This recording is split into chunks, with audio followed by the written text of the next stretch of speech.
Sir, ಈ 20 ವರ್ಷಗಳ ಅನ್ನೋದು ಒಂದು ದೊಡ್ಡ ಅವಧಿ.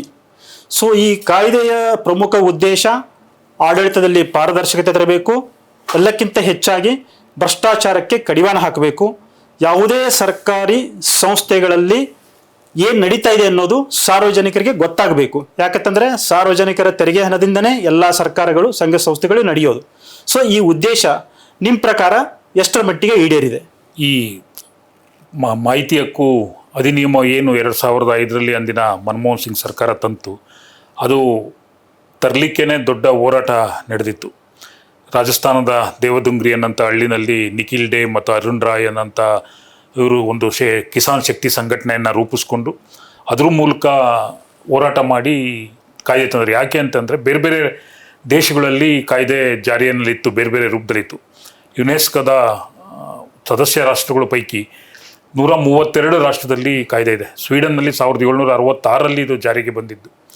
ಹಾಗೆ ಸಾರ್ವಜನಿಕರಿಗೆ ಕಾಯ್ದೆ ಮೂಲಕ ಜನಸಾಮಾನ್ಯ ಏನು ಲಭ್ಯ ಆಗಬೇಕು, ಸರ್ಕಾರದ ನಡೆಯುವಂಥ ಮಾಹಿತಿಗಳು ಮತ್ತು ಅವ್ರಿಗೆ ವೈಯಕ್ತಿಕವಾಗಿ ಅವರ ಸಮಸ್ಯೆಗೆ ಸಂಬಂಧಪಟ್ಟಂಥ ಮಾಹಿತಿ, ಸರ್ಕಾರದಿಂದ ಸಿಗಬೇಕಾದಂಥ ಮಾಹಿತಿಗಳು ಏನು ಸಿಗಬೇಕು ಅನ್ನೋ ಕಾರಣಕ್ಕೋಸ್ಕರ ಆ ಹೋರಾಟ ನಡೆದು ಕೊನೆಗೆ ಮನಮೋಹನ್ ಸಿಂಗ್ ಸರ್ಕಾರ 2005 ಅಕ್ಟೋಬರ್ 12ನೇ ತಾರೀಕು ಈ ಕಾಯ್ದೆಯನ್ನು ರಾಷ್ಟ್ರದಲ್ಲಿ ಜಾರಿಗೆ ಕೊಡ್ತು.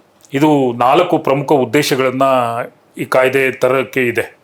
ಒಂದು, ನಾಗರಿಕರನ್ನ ಸಬಲೀಕರಣ ಮಾಡಬೇಕು ಅನ್ನೋಂಥದ್ದೊಂದಾದರೆ, ಸರ್ಕಾರದ ಆಡಳಿತದಲ್ಲಿ ಪಾರದರ್ಶಕತೆಯನ್ನು ತರಬೇಕು, ಮತ್ತು ಸರ್ಕಾರಿ ನೌಕರರಿಗೆ ಒಂದು ಉತ್ತರದಾಯಿತ್ವವನ್ನು ನಿಗದಿ ಮಾಡಬೇಕು, ಭ್ರಷ್ಟಾಚಾರಕ್ಕೆ ಕಡಿವಾಣ ಹಾಕಬೇಕು. ಆ ಮೂಲಕ ಪ್ರಜಾಪ್ರಭುತ್ವ ನಿಜವಾದ ಅರ್ಥದಲ್ಲಿ ಯಶಸ್ವಿ ಆಗಬೇಕು ಅನ್ನೋ ಉದ್ದೇಶದಿಂದ ಈ ಕಾಯ್ದೆಯನ್ನು ತಂದಿದ್ದು.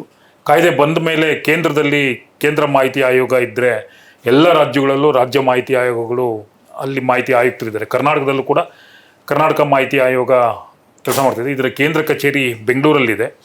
2 ಪೀಠಗಳಿದೆ, ಒಂದು ಬೆಳಗಾವಿನಲ್ಲಿದ್ದರೆ ಇನ್ನೊಂದು ಕಲಬುರಗಿನಲ್ಲಿದೆ. 2 ಪೀಠಗಳಲ್ಲಿ ಅಲ್ಲಿ ಆ ಭಾಗದ ಸಂಬಂಧಪಟ್ಟಂಥ ಅರ್ಜಿಗಳ ವಿಲೇವಾರಿ ನಡೆಯುತ್ತೆ. ಇಲ್ಲಿ ಪ್ರತಿ ಇಲಾಖೆಯಲ್ಲಿ ಅಥವಾ ಸರ್ಕಾರದಿಂದ ಅನುದಾನ ಪಡೆಯುವಂಥ ಹೆಚ್ಚಿನ ಪ್ರಮಾಣದಲ್ಲಿ ಸಬ್ಸ್ಟ್ಯಾನ್ಷಿಯಲ್ ಒಂದು ಫೈನಾನ್ಷಿಯಲ್ ಅಸಿಸ್ಟೆನ್ಸ್ ಪಡೆಯುವಂಥ ಖಾಸಗಿ ಸಂಸ್ಥೆಗಳು ಸಾರ್ವಜನಿಕ ಪ್ರಾಧಿಕಾರಗಳಾಗಿರ್ತವೆ. ಕರ್ನಾಟಕದಲ್ಲಿ ಅಂದಾಜು ಒಂದು 80,000 ಸಾರ್ವಜನಿಕ ಪ್ರಾಧಿಕಾರಗಳಿದೆ. ಆ ಎಲ್ಲ ಸಾರ್ವಜನಿಕ ಪ್ರಾಧಿಕಾರಗಳಲ್ಲಿ ಒಬ್ಬ ಸಾರ್ವಜನಿಕ ಮಾಹಿತಿ ಅಧಿಕಾರಿ ಇರ್ತಾರೆ.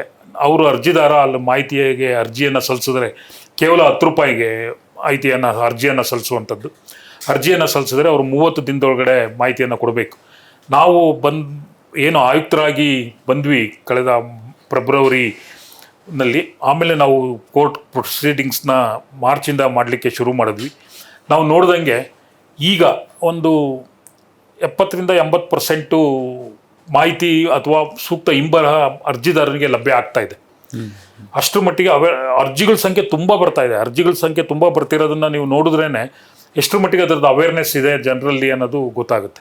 ಅಂದರೆ ಆಮೇಲೆ ಭ್ರಷ್ಟಾಚಾರ ಸಂಪೂರ್ಣ ಕಡಿವಾಣ ಬಿದ್ದಿದೆ ಅಂತ ನಾನು ಹೇಳೋದಿಲ್ಲ, ಆದರೆ ಅದ್ರ ಬಗ್ಗೆ RTI ಕಾಯ್ದೆನಲ್ಲಿ ಆ ಬಗ್ಗೆ ಪ್ರಶ್ನೆ ಕೇಳ್ತಾರೆ ಅನ್ನೋಂಥ ಭಯ ಅಂತೂ ನೌಕರರಲ್ಲಿ ಇದೆ.